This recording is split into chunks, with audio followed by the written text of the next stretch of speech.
Welcome to Holy Heart School online classes.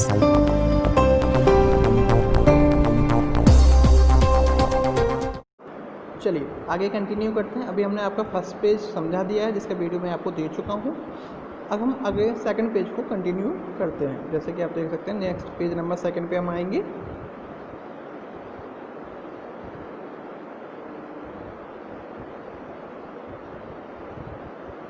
ठीक है, चलिए आगे पढ़ते हैं।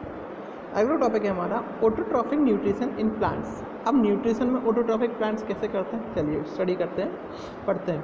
As we study the major food product namely carbohydrates prepared by green plants using sunlight.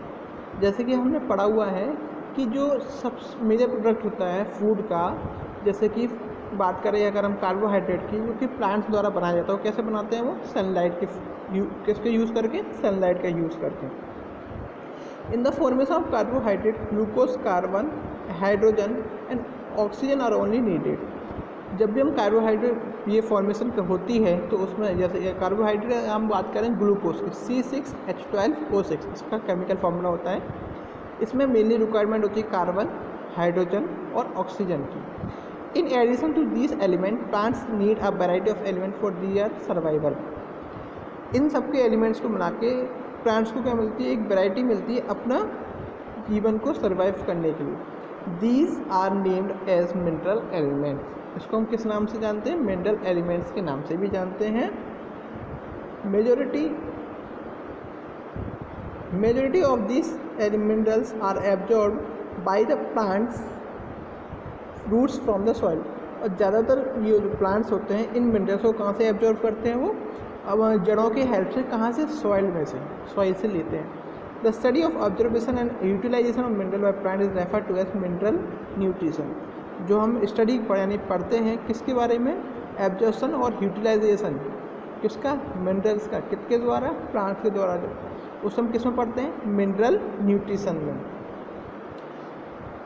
Among the various minerals absorbed by plants, ठीक है, बहुत सारे मिनरल्स हैं जो किसके द्वारा एब्जॉर्ब किए जाते हैं, प्लांट्स के। Only around 20 have been found to be essential for plants growth and metabolism. लगभग 20 ऐसे मिनरल्स होते हैं जिनकी ज़रूरत पड़ती है प्लांट्स को ग्रोथ करने में और मेटाबॉलिज्म के लिए। There are 2 category of this essential elements.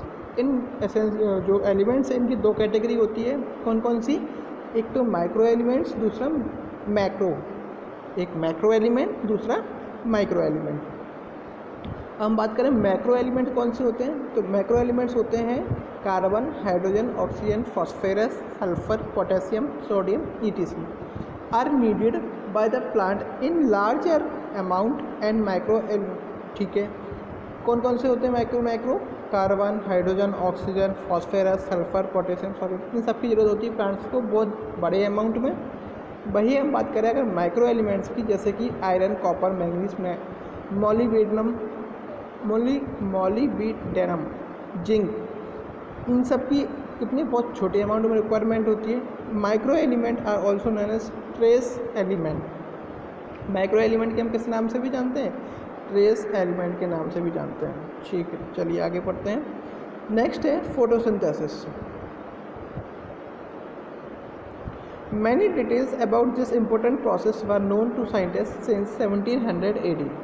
इसके बारे में, इस इम्पोर्टेंट प्रोसेस के बारे में कई सारी डिटेल लगभग हमारे जो साइंटिस्ट हैं यानी वैज्ञानिक हैं उन्होंने हमें कब दे दी थी, 1700 AD में दे चुके थे। However, the intricate details of the process were understood only in 20th century। अगर हम बात करें इसको और अच्छी समझने की, तो इसके बारे में समझने के लिए हम 20th सेंचुरी में बता चुके थे। The simplified equations of the process of photosynthesis were given by an American graduate student C.B. Van Neel। जो सिंपलेस्ट इक्वेशन थी उसकी फोटोसिंथेसिस प्रोसेस की, जो कि किसके द्वारा दी गई थी, अमेरिकन ग्रेजुएट स्टूडेंट था, एक विद्यार्थी था अमेरिका का रहने वाला ग्रेजुएट स्टूडेंट यानी विद्यार्थी था, जिसका नाम था C.B. Van Neel। During this process, the green plant convert simple inorganic substances like CO2 and H2 into glucose in the presence of light। इसके अकॉर्डिंग क्या होता है, इस प्रोसेस में जो ग्रीन प्लांट होते हैं वो सिंपल इनऑर्गेनिक सब्सटेंस जैसे कि CO2 और H2O इसको ग्लूकोज में कन्वर्ट करते हैं किसकी प्रेजेंस में, सनलाइट की प्रेजेंस में। Light energy from sunlight is captured by the chlorophyll molecules present in green plants. Light जो सन से लाइट एनर्जी आती है उसको कैप्चर करता है कौन, क्लोरोफिल मॉलिक्यूल, जो कि कहाँ पाया जाता है, ग्रीन प्लांट्स में प्रेजेंट होता है। And transformed into chemical energy in the form of food, और वो किस में कन्वर्ट करता है उसको, केमिकल एनर्जी में, किसकी फॉर्म में, फूड के फॉर्म में। This process of photosynthesis summarised below in the form of equation. नीचे दिए गए इक्वेशन में ये इसको समझाया भी गया, आप शायद देख सकते हो, मैं आपको उसमें अंडरलाइन करके टिक करके दिखा देता हूँ। ये देखिए 6 CO2 कार्बन डाइऑक्साइड के कितने एटम दिए, 6 H2O यानी वाटर जैसे जब उसके भी 6 एटम्स, किसके प्रेजेंट में, क्लोरोफिल और सनलाइट के प्रेजेंट में रिएक्शन हो रही है। क्या हुआ, C6H12O6, 6 2 12 यानी H की 12 और एटम्स, कार्बन के 6 एटम्स और ऑक्सीजन के 6 एटम्स मिलके क्या बनाएंगे, ग्लूकोज प्लस 6O2, 6 2 12 देखिए आप, 6 2 12 यानी कितने ऑक्सीजन के कितने मॉलिक्यूल्स निकल के आए, 6। तो ये कौन सी प्रोसेस होती है, फोटोसिंथेसिस प्रोसेस। आप ये फैक्ट भी पढ़ सकते हैं। Photosynthesis helps in the formation of ozone layer in the outer layer of the atmosphere. Photosynthesis किस में मदद करती है, ओजोन लेयर को बनाने में, जो कि कहाँ पाई जाती है, एटमॉस्फेयर की सबसे बाहरी परत होती है।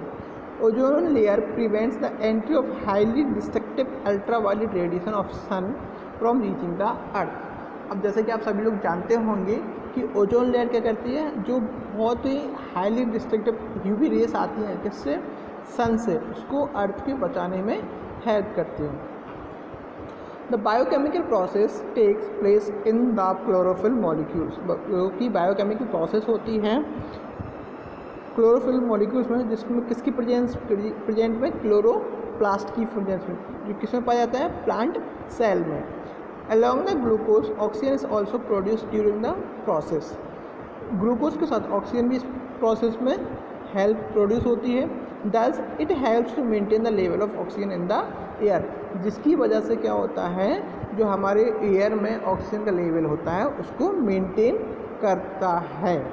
The photosynthesis process has 2 steps. Photosynthesis process के 2 स्टेप्स होते हैं, एक लाइट रिएक्शन, दूसरा dark reaction. More about this process you would study in higher classes. इसके बारे में आगे पढ़ने के लिए हमें और बड़ी क्लासेस में पढ़ना पड़ेगा। तो चलिए, as only green plants can produce food, जैसे कि हम जानते हैं कि ओनली ग्रीन प्लांट्स जो होते हैं वो क्या करते हैं, अपना खाना खुद ही प्रोड्यूस करते हैं। The life of other organism depend on them, जो दूसरे जीव जंतु होते हैं, मादा आदि हम लोग इंसान में होते हैं, ये सब क्या है, प्लांट्स पे क्या करते हैं, डिपेंड करते हैं अपने खाने के लिए। The green plants are often refer to as producer, इसलिए हम ग्रीन प्लांट्स को क्या कहते हैं, प्रोड्यूसर्स भी कहते हैं। Facts, the oxygen release during photosynthesis produce during the splitting of water molecule in the plant during the process. Oxygen release होती है किसकी ड्यू, कब, जब फोटोसिंथेसिस प्रोसेस होती है, जहाँ हम मॉलिक्यूल्स को क्या देते, वाटर मॉलिक्यूल्स देते हैं किसको, प्लांट को, इस प्रोसेस के दौरान। चलिए, आज के लिए इतना ही काफ़ी है। आज आपका होमवर्क है कि आप चैप्टर फर्स्ट के पेज नंबर 1 और 2 को रीड करेंगे। मैं ये 2 वीडियो आपको दे रहा हूँ, इनको आप समझेंगे। और जैसा कि आप सभी जानते हैं कि अभी कोरोना वायरस का संक्रमण फैला हुआ है, तो आप लोग घर से बाहर नहीं निकलेंगे, कम से कम घर से बाहर ही निकलिए। बहुत ज़्यादा ही ज़रूरत है तभी बाहर निकलिएगा, वरना कोई आवश्यकता नहीं है घर से बाहर जाने की। और stay home, stay healthy. Thank you, have a nice day.